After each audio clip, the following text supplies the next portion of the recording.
अस्सलाम वालेकुम वरहमतुल्लाहि वबरकातुह। मी रफिक बिजापुरी चंपक मैदानावरून बोलत आहे। आमचा मुस्लिम धर्मीय सालाबादप्रमाणे यावर्षी इज्तिमा जिल्हास्तरीय इज्तिमा आजपासून होत आहे 2 दिवस 23 आणि 24।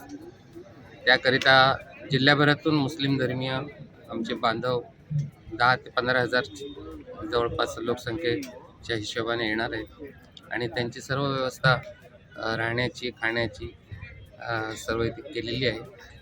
आणि मूळ उद्देश याचा असा आहे की इस्लाम धर्माचे संस्थापक प्रेषित मोहम्मद पैगंबर साहेबांनी जी शिकवण दिली आहे त्याबद्दलची जागृती मुस्लिम धर्मियामध्ये होऊन ती अंमलबजावणी प्रत्येकाच्या व्यक्तीच्या जीवनामध्ये प्रत्येकाने करावी, जेणेकरून विश्वबंधुत्व, समता, बंधुता आणि शांतीचा जो संदेश इस्लाम धर्माने दिलेला आहे तो सर्वांपर्यंत पोहोचेल आणि प्रत्येकाने आपल्या जीवनात त्याचं आचरण करावं।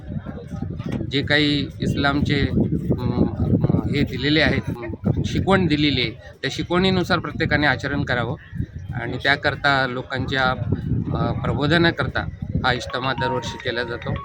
प्रत्येकाने सचोटीने जीवनामध्ये वागणे आणि सर्व चांगुलपणा आपल्या जीवनामध्ये आणणे, इस्लामचे सर्व जे काही गुण आहेत त्याला प्रत्यक्षरित्या आपल्या जीवनामध्ये त्यांनी अंगीकारावं याकरता उद्बोधनापर हा जो इज्तिमा होतो दरवर्षीप्रमाणे यावर्षी आहे आणि तो उद्या त्याची दुआने सांगता होणार आहे। त्याकरता प्रवचनाकरता आमचे दिल्ली निजामुद्दीन येथील आमचे धर्मगुरू येणार आहेत आणि आज आणि उद्या दोन्ही दिवस त्यांचे प्रवचन त्या अनुषंगाने होतील। त्याकरता सर्व मुस्लिम बांधव मोठ्या संख्येने ते उपस्थित राहणार आहेत। त्याकरता आज जे इज्तिमाची सुरुवात आज झालेली आहे, उद्या दुआने त्याची सांगता होईल वगैरह कुछ इंतज़ाम किया हुआ है, वो सब लोग यहाँ पे आके ले लेना।